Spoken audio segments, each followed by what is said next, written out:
మనం చూస్తున్నది కాలువపల్లి గ్రామం, బెడుగుప్ప మండలం, అనంతపురం జిల్లా.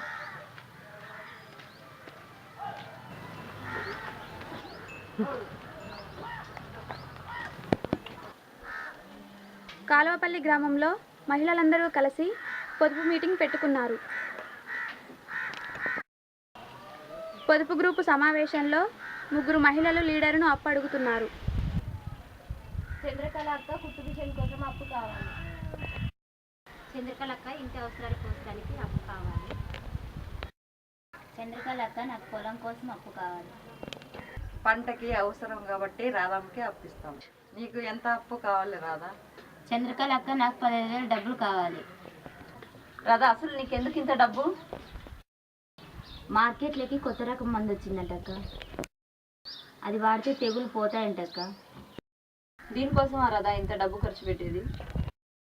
అదేంటక్క అలా అంటావు? మందులు వాడుకుంటే తెగులు పోతాయా? నీకు ఇంకా తెలియదా రాధా? మన ఊర్లో NPM పద్ధతి ద్వారా కషాయాలు తయారు చేస్తున్నారు కదా, దానిలో తెగుళ్లకు మంచి కషాయం ఉంది. అది నాకు తెలుసు రాధా, నీకు చెప్తాను. కషాయమా అంటే ఏంటక్క? దీన్ని సొంటిపాల కషాయం అంటారు రాధా. సొంటిపాల కషాయాన్ని ఎలా తయారు చేసుకోవాలి? ఏ వస్తువులు కావాలి? కావలసిన వస్తువులు 200 గ్రాముల శొంఠి,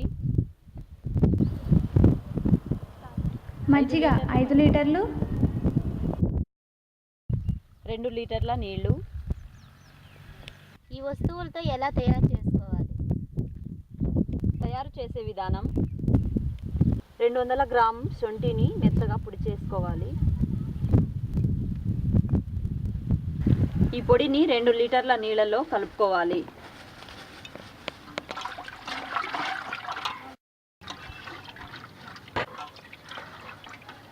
రెండు లీటర్ల నీళ్లను 1 లీటర్ అయ్యే వరకు మరిగించాలి. మరిగించిన తర్వాత చల్లార్చాలి. చల్లార్చిన మిశ్రమంలో 5 లీటర్ల మజ్జిగ పోయాలి. ఈ విధంగా సొంటి పాల కషాయం తయారవుతుంది. అక్క, ఈ కషాయం ఎన్ని రోజులు నిల్వ ఉంటుంది? నిల్వ ఉండదు, తయారు చేసుకున్న రోజే వాడుకోవాలి. పద్మక్క, ఈ కషాయాన్ని ఎలా వాడాలి? ఈ కషాయాన్ని 200 లీటర్ల నీటిలో పోసి కలుపుకోవాలి. పద్మక్క, ఈ కషాయాన్ని ఎంత పొలానికి వాడుకోవాలి?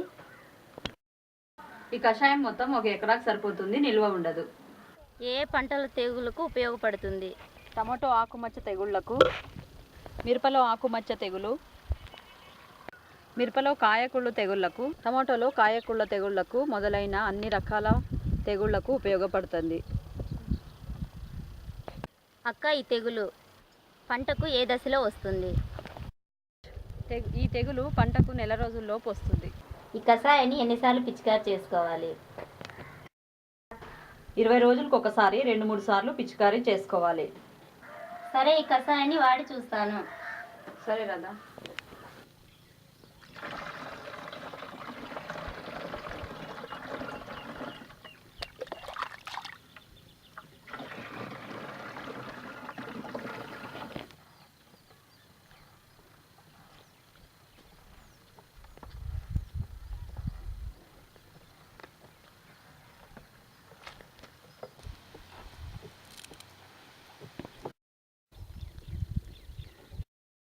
అక్క, నాకు తెలియక రసాయన మందులు ఎన్నో వాడాను. డబ్బులు ఖర్చు పెట్టుకున్నాను కానీ ఫలితం లేదు. మన గ్రామంలో దొరికే వస్తువులతో తెగుళ్ళు నివారించే కషాయాన్ని చేసి చూపించినందుకు చాలా మంచిది. అక్క, ధన్యవాదాలు. ధన్యవాదాలు.